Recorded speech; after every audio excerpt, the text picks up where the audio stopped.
Hey, how y'all doing today? I'm Anthony. You're watching Palmetto Prepared, and today we're going to be bringing back one of my series which kind of fell by the wayside, but it is one of my favorite series to do, and that is called Things You Should Be Stashing, or Tiz Biz. And on this episode, we're going to talk about gloves. Now, I know what you're thinking, gloves, it's a no-brainer, but indulge me, there's going to be a few things in this video you might not know, so let's go ahead and get started.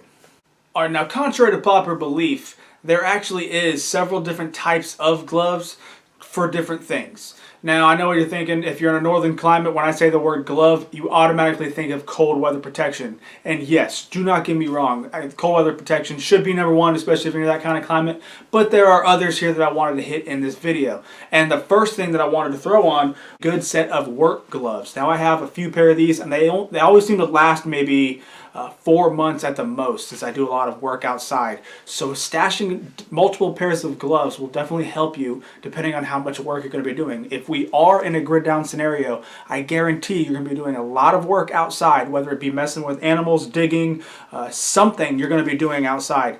And if you're tender-handed or you don't have those calluses built up from doing it every day, then there's a really good chance you're going to get blisters. Now, if you are tender, I have calluses, and even if I go out digging for 2 hours, I can start to develop a soft spot, a blister spot on my hand. So that's why I make sure I wear gloves, because in that scenario, you will be digging, using a hoe in the garden, chopping wood, chopping firewood. These kind of things will give you blisters if your hands are not ready for them. So having a good set of gloves and having a lot of them stashed away will really help you out so it doesn't slow you down. Obviously, blisters can lead to infection, but they also just are generally uncomfortable. And I don't want to be not being 100% because I wasn't smart enough to push something away to make sure that I have like that second layer on my hands.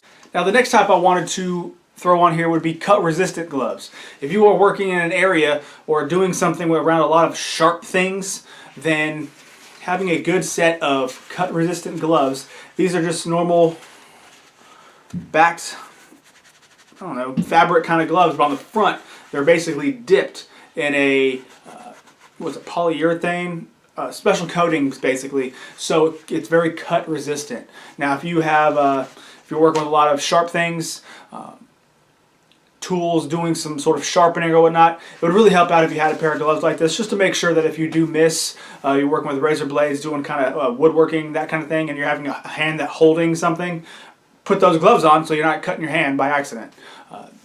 These aren't a necessity, but I like having them because when I am, say, sharpening something or doing some woodwork, whittling, whatnot, if I miss or if I slip off, I'm not cutting myself.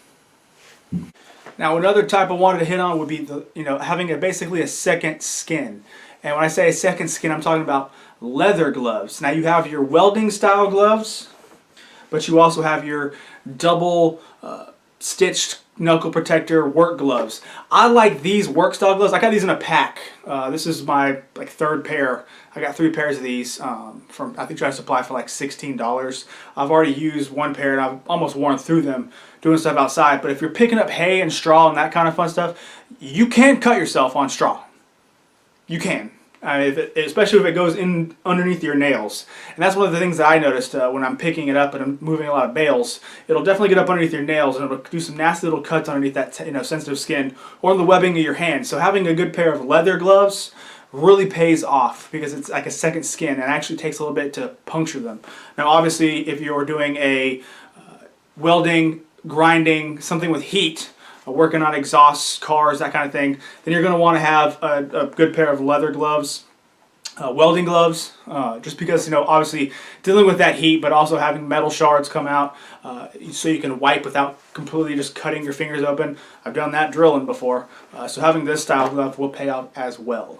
Alright, now one thing that a lot of people aren't thinking of, and that's why I wanted to throw it on here, is a neoprene style glove, and that is a chemical glove, chemical resistant glove. There are chemicals out there that you're going to run across, especially in a grid down scenario, that are very caustic to your hands, whether that be mixing cement, wherever part of your world you're from, or gasoline, kerosene, those kind of oil-based fluids that can really cause damage to your skin, your hands. And a lot of people aren't really aware of that. I mean, yeah, sure, you put on gloves because you don't want your hands smelling like gasoline. I understand that. But it's also, gasoline will start to burn if it's left on your hands and say you're sweating and your pores are open up. So If you have a pair of chemical gloves, these are neoprene gloves. I think I picked these up for like literally $5. They're not expensive at all, but you definitely need to have these for when you're messing with chemicals. Now, I bring this up for grid down scenario because if you have to go out there in whatever scenario and pull out gas from vehicles, siphoning, whatnot, you want to make sure you have something like this to avoid having gas on your hands or avoid messing with all those chemicals, because you don't know A, what's in the chemical, and B, if they dry out your hands and they start splitting or burning, you don't want to be at the mercy of crap. I have my hands in trouble and I got to do other things. So getting a nice pair of gloves, putting them in your vehicle, that way you can do that kind of stuff, or stash them around your house. By all means, go ahead and get you some chemical gloves. Also, one of the ones I wanted to hit on would be nitrile gloves or latex. I can't use latex because I'm allergic to latex, but I use nitrile instead. And there's two different types. You know, you have your general whatever use like these, which are for painting, automotive use, janitorial, and food processing. That's why I keep these for food processing, because when I'm outside, say processing a chicken or a rabbit or dressing a deer even, I want to make sure that I'm having at least a layer of protection on my hands if I'm messing with the guts. I don't want to cross-contaminate by playing with, if I happen to shoot or hit through intestine or whatever, I don't want to be touching the rest of the meat with my hands, not being able to wash them, especially if I'm out in the field. So having a couple sets of gloves on you will be fantastic for making sure that you're processing meat kind of safely. But another thing is, with these kind of gloves, nitrile gloves, you also need to get the medical grade ones. Not necessarily for doing surgery, because you need sterile gloves for surgery, but I'm talking about to protect you from bloodborne pathogens.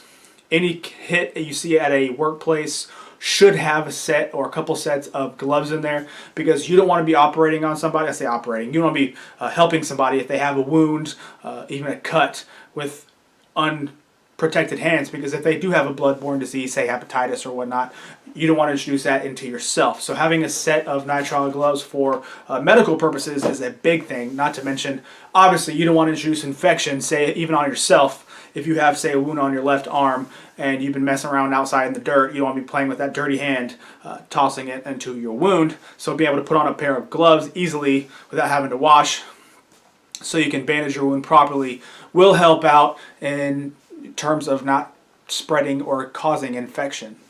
Well, there you have it. Quick and easy, no problem. I definitely try to keep this series short. I hope you learned something from this video. If you did, please give me a thumbs up. Subscribe to my channel if you haven't, and I will catch y'all later, alright? Bye.